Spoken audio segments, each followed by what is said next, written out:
Okay, as you know, I write a lot about JavaScript, so I've been working on this book called Node in Practice. It's being published by Manning, and this talk comes from researching this book, so I wanted to talk confidently about what Node does internally. It doesn't go into... Does anybody like C++? That guy, not many people. Well, this is the thing. We work with JavaScript, but it can be useful to know what's going on. So I've tried to pitch this at JavaScript developers that just want to get a feel. Like, you want to know the difference between non-blocking, asynchronous, and thread pools. Like, if you can answer that, then I've helped. So I have some prizes here.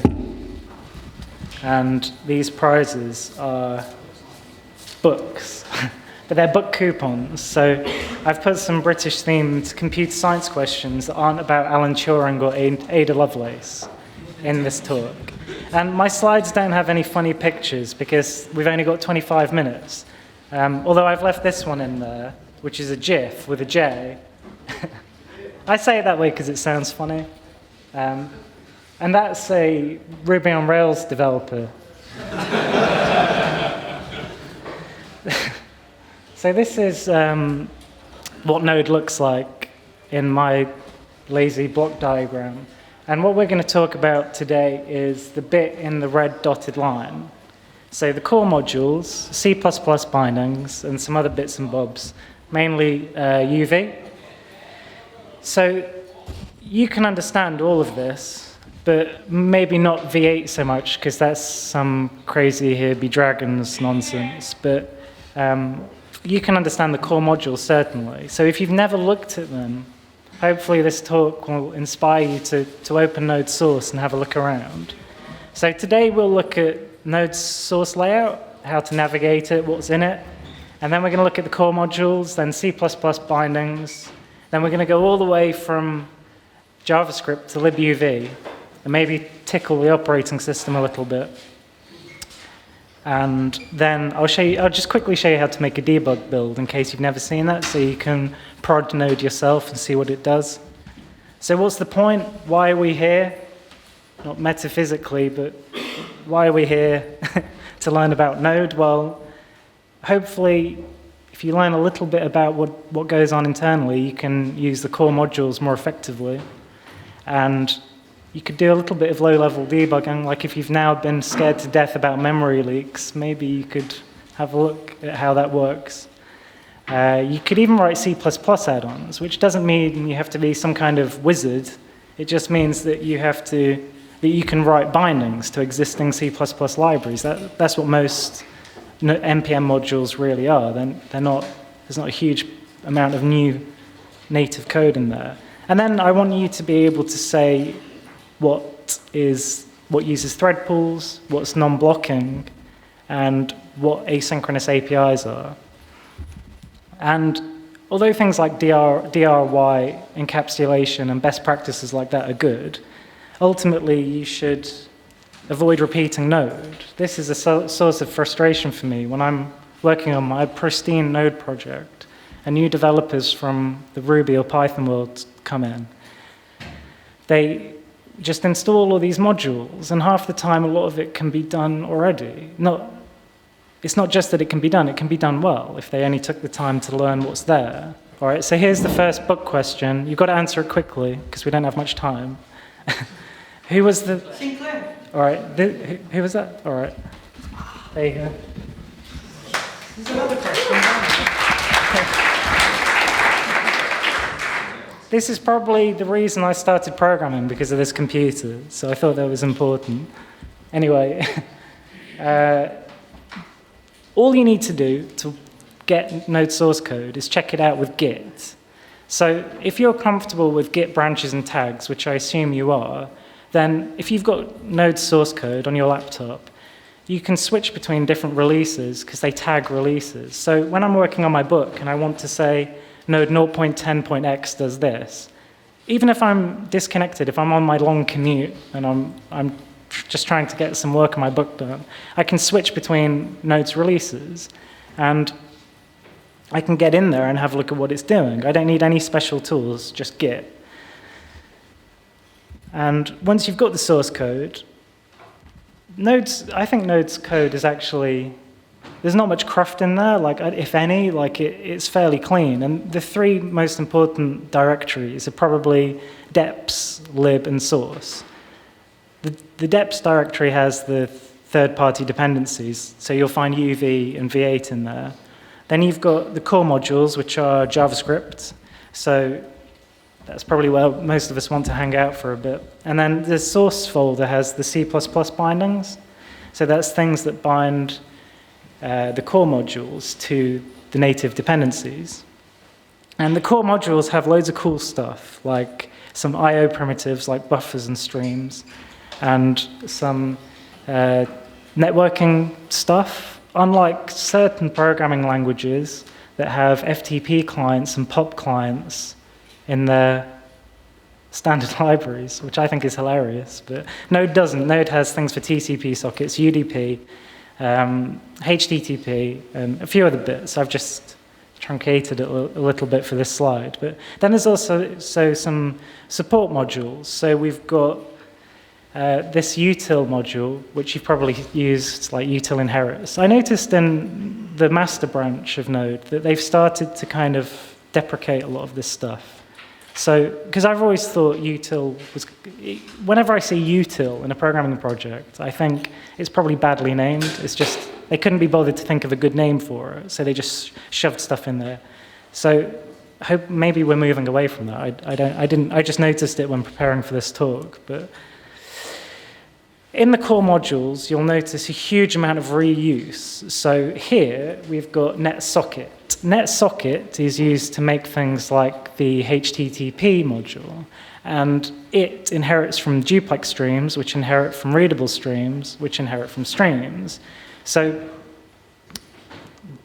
here's how that works. It uses util inherits, and that's really object create, like an ECMAScript, but it makes it easier if you just use util inherits, I think. And it calls the constructor. So it's calling the parent constructor. So in this case, it's duplex stream, and then it inherits from it. In libhttp.js, you will find new client request.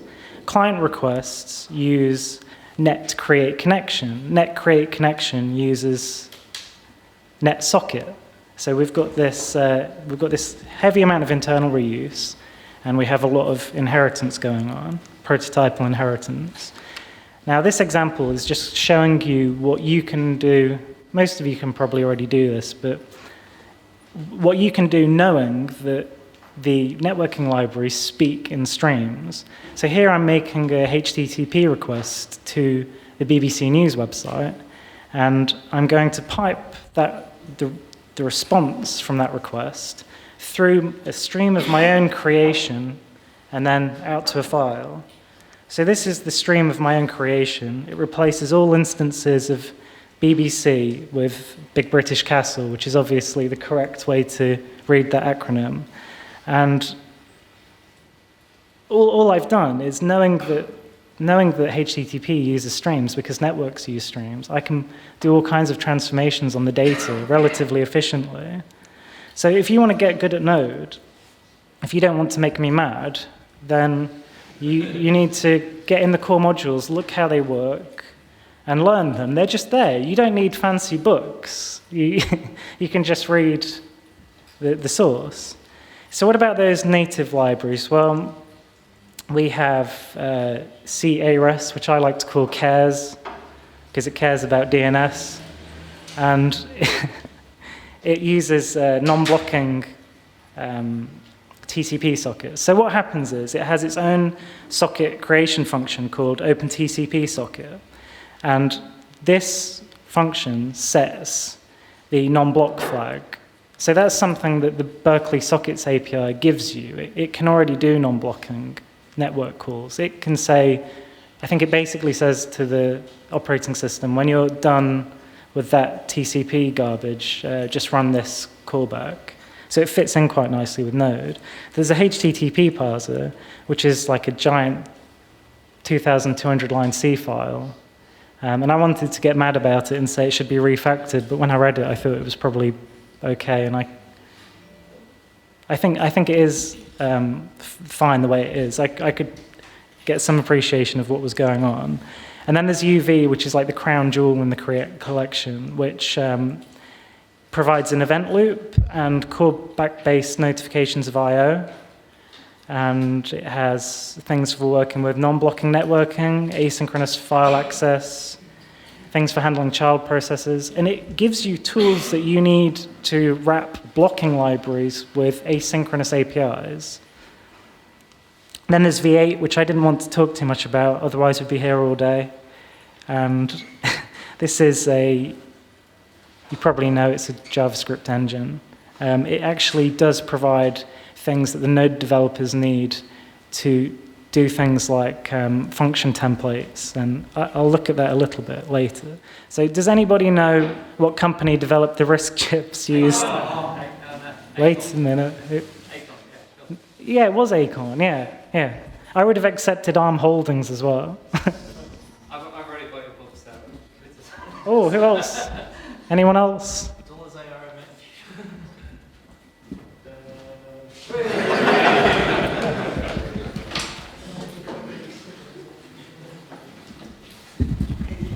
Thank you for buying my book, by the way.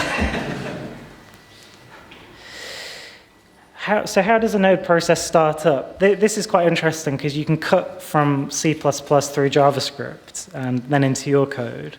There's a file cunningly called node.js, which is invoked by a C++ function. And it sets up things like the process objects, and it reads in your file with standard I/O. And it has a micro-module system for loading the core modules. And it's really interesting because if you look at what it's doing, the core modules are actually compiled into the node binary, so they can be loaded faster. So I think that's quite interesting that they're part of Node. The standard library is kind of built into it. And this file, node.cc, compiles and executes that file. It also does something, you'll see the Node's command line help in there and how it handles command line arguments. It also initializes V8. So if you're interested in seeing how people embed V8 into other systems, because game developers have started to use it and other browsers as well as Chrome use it, you can see how that works in there. And it has some things basically for instrumentation, so to make things like signal handlers work and Windows API error handling as well. So if you go back to the core modules, you're fairly comfortable with the JavaScript in there, but you see this process.binding. What the hell is that? Because when I first saw that, I thought, that's not ECMAScript. This isn't some standardized thing for making JavaScript interface with sockets and files and all those things. So if we go back to that class hierarchy, in net server, you'll see process binding TCP wrap. Now, that is basically a portal into the world of C or C++. There's a function called node set method. It used to be a macro, like a C macro, but now it's a function. And it allows objects to have JavaScript method names which are bound to C++ functions. So this, where you've got binding with a capital B, that's something that C++, they've written in C, basically. So it just defines methods on objects. The binding function itself creates templates using get functions. So this is stuff where V8 is starting to come in. And now I want to take you on a journey through the JavaScript all the way down to the operating system. So if we look at libfs.js, this is the fs core module that most of you probably use all the time. There are bindings to various C++ functions. And let's take the example of close. So close with a capital C, it's like C#. checks your arguments that you've passed it, and then it checks if a function was passed, and if so, it will call this async call macro. Otherwise, it'll call sync call. These are macros, and these are where Node's source code is wrapping around libuv. Async call will expand to UVFS functions. So I'll show you what that looks like. Can you see all the slashes at the end? That's because it's like a macro, basically, and it's not necessarily easy to read, but where you see func with a single hash will be expanded to a string by the preprocessor, the C preprocessor, and then hash func will be expanded to a literal. So let's look at what happens.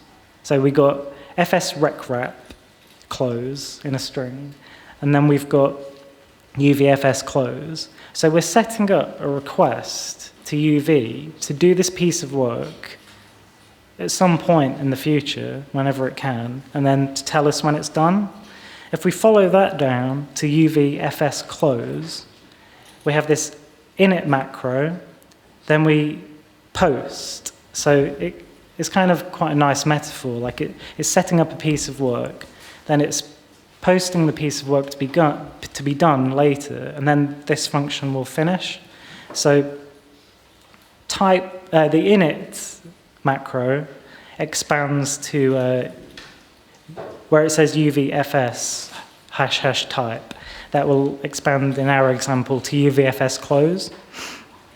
If we have a look at UV work submit, that will at some point result in UVFS work being called.